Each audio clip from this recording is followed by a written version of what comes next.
have before us the opportunity to forge for ourselves and for future generations a new world order when we are successful, and we will be.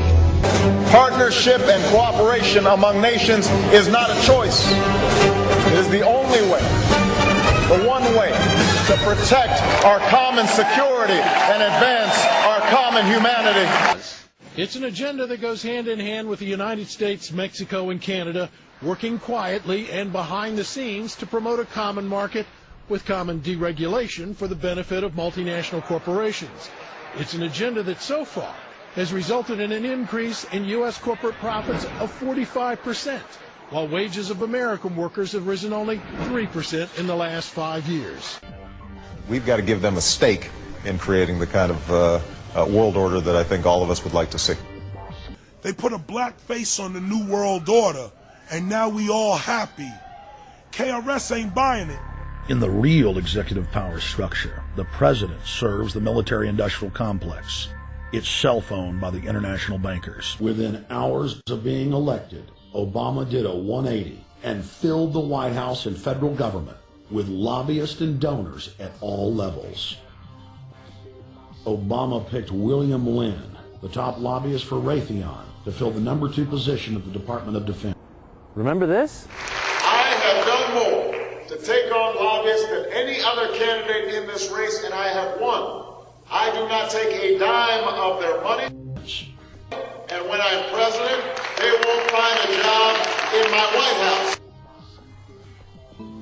Timothy Geithner, former president of the private Federal Reserve Bank of New York, was picked by Obama to be Secretary of the Treasury. They will not run our White House, and they will not drown out the voices of the American people. Geithner promptly crammed the Treasury Department full of lobbyists, like his chief of staff, Mark Patterson, formerly the top lobbyist at Goldman Sachs. Obama appointed top lobbyist to the Saudi royal family, George Mitchell, as the lead Middle Eastern envoy.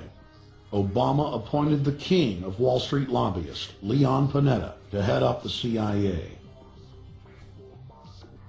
Obama tapped Tom Daschle, top lobbyist for healthcare firms, to run the Department of Health and Human Services. And the list goes on and on. He says, I'm going to tell those lobbyists that their days of running Washington are over. Who's he going to tell? Is he going to tell his campaign chairman, who's one of the biggest corporate lobbyists in Washington?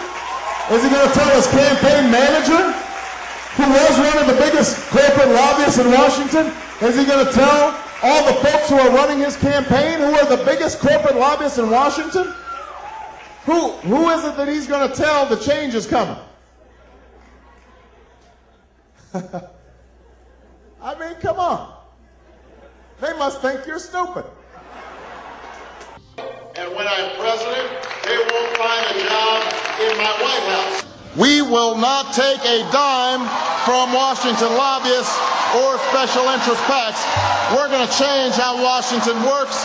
They will not fund my party. We need to go to where the real architecture of government is. And it's not in a president. It's in a global scheme. Citizenship is not an entitlement program. It comes with responsibilities. Everybody somewhere between the ages of 18 and 25 will serve 3 months of basic training and understanding in a kind of civil defense. Now, it doesn't always have to be service in uniform. One of the things that if you talk to our generals, they are desperate for is a civilian counterpart to our military forces. So is this compulsory then? Well, you have to, in a sense, it's required of everybody, 18 to 25, 3 months. And at some point at that point, you do it. Obviously, I'm not going to say perfect legislation. We'll work that process through. You could do it during a college summer, or you could do it after high school. Remember this? I have done more to take on lobbyists than any other candidate in this race, and I have won. I do not take a dime of their money. Now we can see a new world coming into view. A world in which there is the very real prospect of a new world order.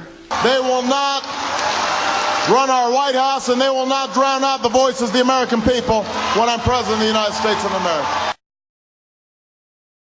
What they are going to do is to put our Fed and our SEC under the control, in effect, of the IMF. Oh, come on. They're You gonna believe take, they'll do this? That's what was in the draft agenda. They call it coordination of regulation. What it really is putting the American economy under international regulation. Yeah. And those people who have been yelling, oh, the UN's going to take over global Conspiracy government. theorists. They've been crazy, but now they're right. We've got to give them a stake in creating the kind of world order that I think all of us would like.